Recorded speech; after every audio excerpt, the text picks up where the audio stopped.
Ibe byiza mukunzi wa Minembwe TV kandi twizere ko umeze neza aho uherereye yose. Uyu ni umwanya makuru ariko mbere yo kuramura ndore ingingo z'ingenzi tugarukaho mu kanya. Turakubwira ko mugahwera inka zaraye zinyazwe n'amayi. Turaza kubwira kandi ko bivuga ko twigwaneho yigaruriye Kabanju.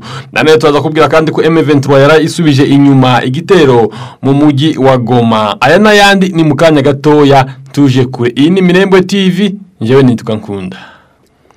Ikaze ni umwanya makuru ya Minembwe TV mwategure kandi mugezwaho na Nkunda nkuko nari nkubwiye haruguru. Reka makuru yacu tuhere mu burasirazuba bwa Republika Demokarasi ya Kongo mu ntara Kivu y'Amajepfo muri territoire ya Fizi muri secteur ya Rulenge aho bivuga ko mayi yaraye iteye abaturage bari mu biraro baraginka bivuga ko yanyaze n'inka muri ako karere ka Minembwe. Ni mu majaruguru y'uburengerazuba bwa karere ka Minembwe aho ni mu Gahwera aho mayi yaje iturutse ahetwa mu Nkomero ikabasha kunyaga inka. Kugeza ubu ntabwo turamenya izabashije kugenda ku ruhande rw'abaturage bo muri ako karere ka Minembwe. Gusa amakuru dufite nuko inka zanyazwe ari nyinshi, ntabwo turamenya umubari wazo.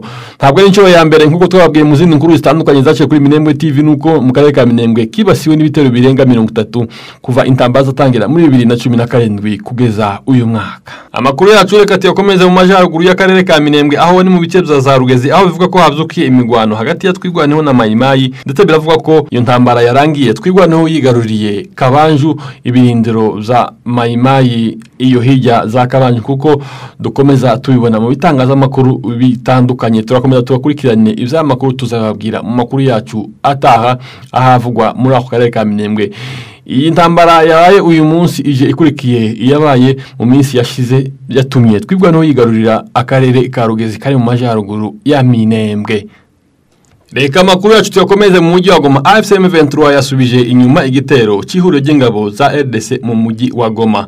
Ihuriro rya AFC M23 rigwanya ubutegetsi bwa Republika Demokarasi ya Kongo ryatangaje ko ryasubije inyuma igitero cy'ihuriro ry'ingabo z'iki gihugu mu mujyi wa Goma. Umujyi wa Goma ugenzurwa na M23 kuva ku itariki 27 z'ukwezi kwa kwanza uyu mwaka turimo ubwo yatsindaga ingabo za RDC n'abafatanya muri uwo mujyi wa Goma. Mu ijoro ryo ku minsi 11 rishira ku minsi 12 mu bice bigize uburengerazuba bwa Goma birimo Mugunga, Keshero no mu gace ka Lac Vert humvikanye amasasu menshi nyuma yaho bivuzwe ko hari amabandi yinjiye mu mujyi wa Goma. Guverineri w'intara Kivu y'Amajyaruguru Bahati Masanga Erasto yasobanuye ko ingabo za RDC na FDLR na Wazalendo aribo bagerageje kugaba igitero ku birindiro za AFC M23 ariko ngo bahita basubizwa inyuma. Umuvugizi w'abagwanyi ba AFC M23 Lieutenant Colonel Wiyingoma yagize ati nyuma y'ushotoranyi bw'ihuriro ry'abagwanyi FARDC, FDLR na Wazalendo mu bice byinshi byo mu nkengero za Goma ubu ibintu zasubiye mu buryo kandi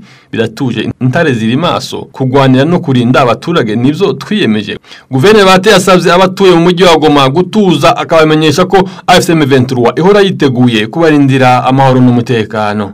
Kurundi ruhande M23 yashinje FARDC Wazalendo n'ingabo z'u Burundi gonyura agahenge kemeranyijweho. Ihuriro Alliance Fleuve Congo M23 ryagaragaje ko rihangayikishijwe cyane niyo hotegwa rikomeje gukorerwa nkana abanyamurenge rigakogwa n'ubutegetsi bwa Kinshasa. Ingabo z'u Burundi n'imitwe afatanya nka Wazalendo muri iki gihe cy'agahenge kemeranyijweho n'impande zombi. Mu itangazo ryashizwe ahagaragara n'umuvugizi w'uyu mutwe Bwana Lawrence Kanyuka, ihuriro AFC M23 yahamagariye imiryango mpuzamahanga ndetse n'ibindi bihugu bitandukanye kwamagana icyo bise ubushotoranyi bw'ibikorwa z'ingabo za Kongo muri iki gihe cy'agahenge kemeranyijweho. Muri itangazo M23 yabanje kwerekana icyo bise ubumwe bwa gisirikare bugizwe n'ingabo z'ubutegetsi bwa Kinshasa FARDC n'imitwe y'inyeshamba nka FDLR, Mayimayi, Wazalendo n'ingabo z'igihugu cy'u Burundi bigaruriye kandi basubira umujyi wa Rikare nyuma yuko umutwe wa M23 wari umaze kuvana ingabo zawo muri uwo mujyi nk'ikimenyetso kiganisha ku nzira y'amahoro arambye.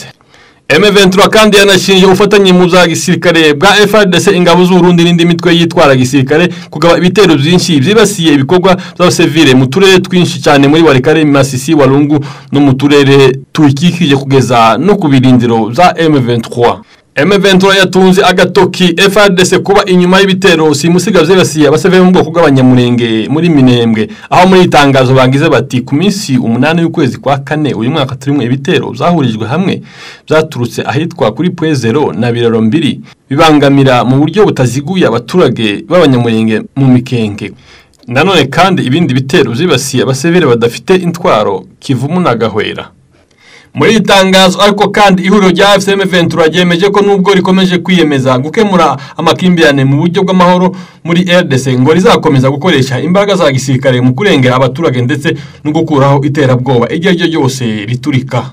Nubwo abanyamurenge bakomeje kugabwaho ibitero n'imitwe yitwaje intwaro ifatikanyije na FARDC, biravuga ko abanyamurenge batuye muri diaspora amafaranga bivuga ko aya Tshisekedi yatumye bamwe bahinduka ibikoresho bye.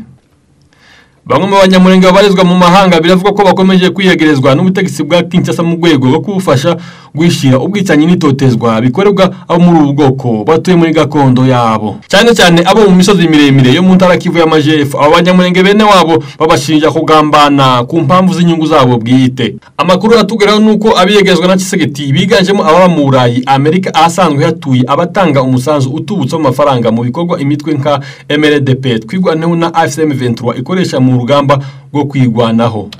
Umwe mu banyamurenge ba diaspora yavuze ko iyo mikoranire hagati y'ubutegetsi bwa Kinshasa n'aba diaspora imaze igihe, ariko yafashe indi ntera ubwo umutwe wa AFC M23 wakazaga ibikorwa byo kwamagana ubutegetsi bwa Kinshasa. Yagize ati abari muri AFC M23 cyangwa se MLDP twigwaneho n'abantu Tshisekedi afata nk'abanzi be, bityo ashaka abantu bamuha amakuru kugira ngo amenye icyo yakora abone uko agwana urugamba. Yakomeje agira ati Tshisekedi yatangiye gukurura abantu yari afite muri leta n'abandi basigaye benshi abashiraho iterabwoba byo kuvuga ko niba mutari kumwe na leta muri kumwe na AFC M23 kandi ubwo muri abanzi banje.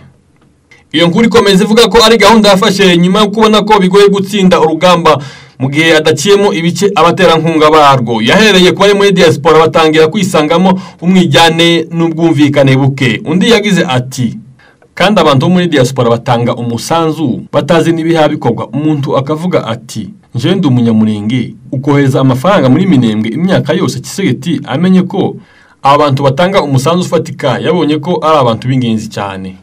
Abanyamurenge basobanura ko ubwicanyi bakorerwa bumaze guhitana abantu magana menshi kuva muri 2017. Aharugwa nibura imihana irenga 150 y'abanyamurenge imaze gusenwa, mu gihe inka zirenga ibihumbi 600 zimaze kwicwa cyangwa se kunyarwa. Amakuru yacu reka tuyakomeze muri Uganda. General wa UPDF yatawe muri yombi ku itegeko rya General Muhozi. Umugaba mukuru w'ingabo za Uganda General Muhozi kandi nubwo yategetse ko Major General Muhesi atabwa muri yombi. Na gatanu ku minsi 11 y'ukwezi kwa kane uyu mwaka turumwe Muhozi abinyujije ku rubuga rwa X yatangaje ko hari generali wa UPDF yataye muri yombi. Yagize ati ejo hashize nataye muri yombi generali warumaze imyaka 5 yiba mazutu, yunzemo ati hari abandi bagomba gukurikiraho. General Muhozi ntabwo yigeze atangaza imyirondoro y'uwo yavugaga, gusa amakuru aturuka mu gisirikare cya Uganda avuga ko watawe muri yombi ari Major General Ruhesi. Amakuru avuga ko uyu mujenerali afungiye mu kigo cya gisirikare cya Makindye i Kampala nyuma y'iperereza ryategetswe na General Muhozi yaramaze igihe akorwaho. Amakuru kandi avuga ko hari koloneli witwa David Kidega nawe ufunzwe, gusa ntacyo UPDF iratangaza ku makuru y'ifungwa ry'abariya basirikare bombi. Icyakora ikinyamakuru Chimp Report kivuga ko gifite amakuru yuko mbere yuko batabwa muri yombi General Muhozi yakiriye amakuru yuko hari mazutu yibwa mu kigo cha Uganda Rapid Deployment Capability Center URDCC mu magambo afunaguye kibarizwa mu kigo cya gisirikare cha Kadafi Ijinja. Ngo byose byatangiye ubwo Brigadier General Peter Omola uheruka kuva muri Somalia yahagwaga inshingano zo kuyobora URDCC, ikigo gishinzwe gufasha UPDF gukemura ibibazo byihutirwa. Omola wasimbuye kuri ziriya nshingano Ruhesi amakuru avuga ko hari ubwo yatangiraga kuzikora yegerewe n'abantu batandukanye bamusaba gufatanya nabo muri uwo mugambi w'ubujura bw'amazutu bwari bumaze igihe bukorwa. Amakuru avuga ko ikigo cha URDCC buri kwezi cyagenerwaga litiro 220 za lisanse na litiro 30 za mazutu, gusa kimwe cya kabiri cyabira bikomoka kuri petrole akaba aricyo URDCC yabonaga. Muri Uganda litiro ya essence igura abarirwa mu 5,000 by'amashiringi mu gihe mazutu igura 4,800. Ibi bivuze ko buri kwezi URDCC yahombaga hafi miliyoni 100 z'amashiringi ugendeye kuri essence n'amazutu zibwaga. Bijanye no kuba General Muhozi avuga ko ubujura bwari bumaze imyaka 3, bivuze ko UPDF yari maze kwibwa abarirwa muri miliyari 3,500 z'amashiringi. Makuru avuga ko General de Brigade Omolo nyuma yo gutungira agatoki bagenzi be bahise batangira kumuhiga bukware. Amakuru yacu reka tuyasoreze i Bujumbura. Umupolisi wasinze yarashe mu mutwe umumotari aramwica. Mwijoro ryo ku minsi 9 y'ukwezi kwa kane mu gace kandahangwa mu mujyi wa Bujumbura haraye habereye impanuka ikomeye yatewe n'umupolisi bikekwa ko yari yasinze aho yarashe umusore ukora akazi ko gutwara abantu kuri moto w'umumotari mu mutwe agahita yitaba Imana. Kuko byemezwa nawe bonye n'amaso unyakwigendera yafatanyaga n'umushoferi w'imodoka yo mu bwoko bwa Fuso kuvana essence mu bubiko bwayo bw'inyuma bayijana mu bubiko bw'imbere. Umutangabuhamya akomeza avuga ko uyu mupolisi wari wasinze yaje agasanga bari muri ibyo bikorwa yamaraso umumotari wazutanga umusada. Amakuru aturuka habereye ibyabaye avuga ko uyu musore yari yamenyesheje abandi bashinzwe umutekano bari hafi aho ngaho kagiye kuvoma essence bityo nta bikorwa by'ubujura cyangwa se ibindi by'ubugizi bwa nabi yararimo. Abari aho bavuga ko umupolisi wamurashe yagaragara ko wasinze kandi ko yari kwataha. Abaturage bari bashatse kwihorera baratinda buke ariko undi mupolisi yahise arasa amasasu 3 mu kirere kugira ngo atatanye abo baturage. Nyuma yibi uwo mupolisi yahise atagwa muri yombi n'abandi bare kumwe bamujana kuri station ya polisi ya Kamenge kugira ngo hakogwe iperereza. Umurambo wishwe wajanwe mu buruhukiro. Ubuyobozi ntiburagira icyo butangaza kuzabaye ariko harasabwa iperereza ryimbitse n'ubutabera kuri iki gikorwa cyabaye gihitana ubuzima bw'umuturage. Reka tugushimire wowe twabanye muri umwanya makuru gusa twakubutsa ko zoroshe kuba wakora subscribe kugira ngo uzozuba uwa mbere kubona ibiganiro n'amakuru za Minembwe TV. N'amakuru ya Minembwe TV mwari mwateguriwe kandi mwagejweho na Nkunda. Reka duhure makuru yacu ataha mugire ibihe byiza mwese aho muherereye hose.